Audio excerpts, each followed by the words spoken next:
angry, don't just say I'm angry. Yeah. Try to decode what shade of anger are you. Am I annoyed? Am I upset? Am I irritated? Am I frustrated? Am I anxious?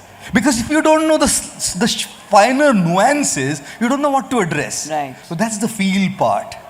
After the feel part comes the deal part. And what's the deal part? The deal part is only when I know what is that shade, then can I address it, right? Only when the doctor knows with the headache, there's a fever, there's nausea and there's chills, maybe it's dengue or malaria. Right. Only when I know what exact feeling I'm going through, can I then look for a possible solution to it. Emotional resilience. Yeah. And then when I deal with it, the next part obviously is healing. Dealing with this is now and here. Healing is a life's journey. Right. Because there's a lot of vestiges that are left. हमारे साथ जो होता है ना सब clear नहीं होता है दोस्तों. अगर मैं आपसे एक फोटो ले लूँ ना यहाँ पे और फिर उसको डिलीट करूँ और मेरे फोन से परमानेंटली डिलीट कर दूँ, वो चला जाएगा. लेकिन जो मेरे यहाँ पे फोटोज ली जा रही है ना जिंदगी की, कोई ऐसा डिलीट बटन नहीं जो पूरा डिलीट कर देता है. कोई डिलीट बटन नहीं होता. So what would you suggest for a deeper healing?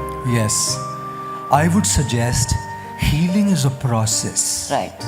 It is not an event. It's a journey. Right. Dealing can be an event. It's here and now. Yeah. Like wedding is an event. Yes. Marriage is a journey. Yeah.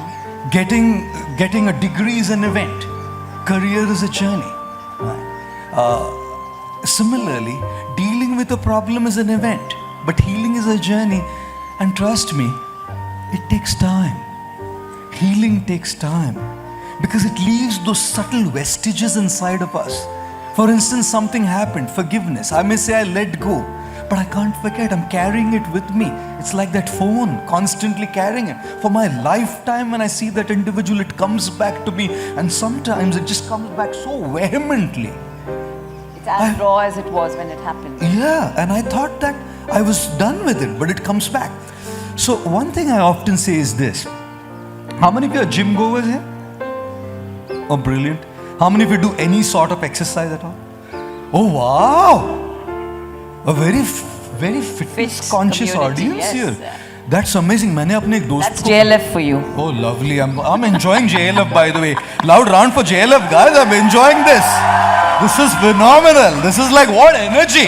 Yes. Make some noise, guys, for the JLF energy. Come on. Lovely, lovely, lovely. That's lovely. That's lovely. What an energy.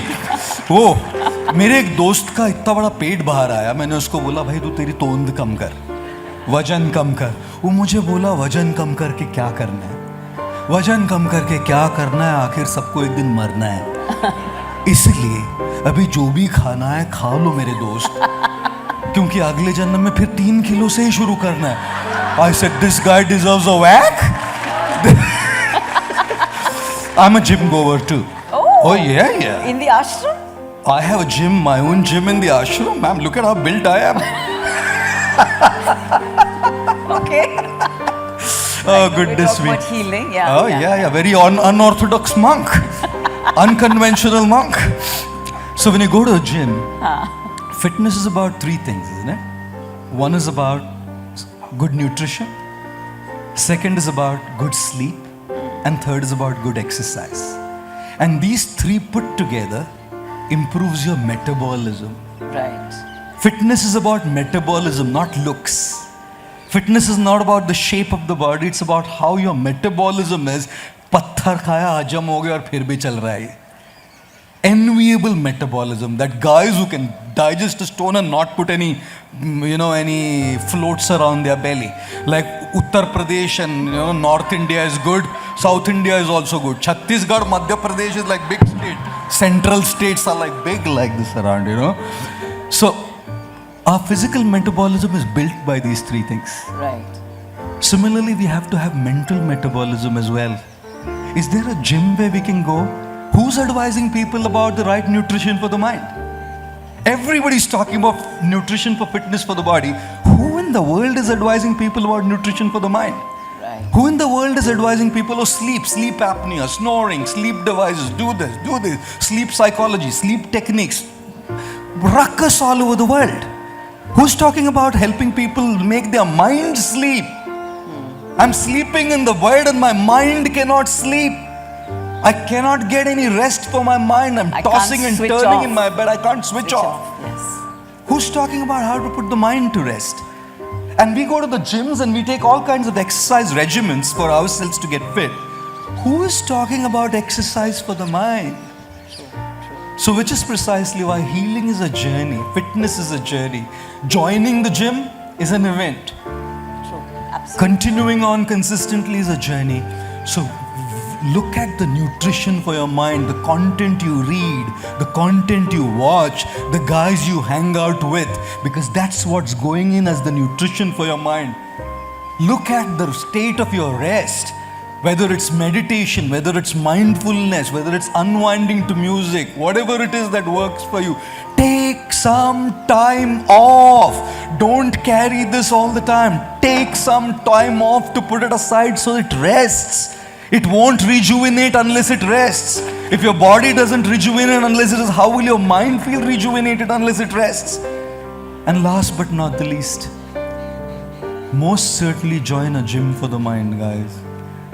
Because only the mind that is actively involved in exercise will stay fit and in shape. And that's precisely where exercising your mind muscles by creativity, innovation, passion, giving yourself to something creative will put it all together. Meditation, creativity, innovation, content, company, all of this put together is your healing journey for the rest of your life. Thank you. We have a little time left. We will go in for Q&A, but very quickly, and we'll have to be a little short with this. You've been talking so much about this, and you also in your podcast talk about social media, the addiction of that. I don't want to go into the addiction aspect. I just want to talk about the importance, because I work a lot with young people, the importance of consent, right? We have so many of these apps, swipe right, swipe left, swipe whatever. But I still feel we live in a very patriarchal society where the male dominates, the female thinks she has to, you dominate, I comply, I don't know. I just want you, because they will take your words and take it to the heart. Sure. The importance of consent with whoever you're trying to connect with for however long, but respecting that human being as divine as you are. You know, when we say namaste, it's I bow to the divine in you. So just a little bit on consent. 100%. I can't agree anymore. I can't agree more to what you're saying. I think we live in a world where we are dealing with human beings. And I feel when we bring in the concept of dealing with human beings, other boundaries have to melt away. And a lot of times boundaries come into picture. And when boundaries come into picture, there is dominance, there is control, there is dominion. Because one sees oneself as superior over the other. What that boundary is could be so many varieties of boundaries, right? Everyone has a different, different ideology of what that boundary is. But taking that boundary as the identity, that one dominates over the other. Can we just bloody stop doing that? And can we start respecting people not by boundaries, but by them being as human beings? और इसीलिए मैं कई बार कहता हूँ, इंसान ना घर घर में पैदा होता है, इंसानियत कहीं कहीं पैदा होती है बस, right? And we have to go not by human but by humanity. Humanity, yes. And which is why start respecting people's space. Start respecting people's priorities. Treat others with dignity. They deserve that dignity.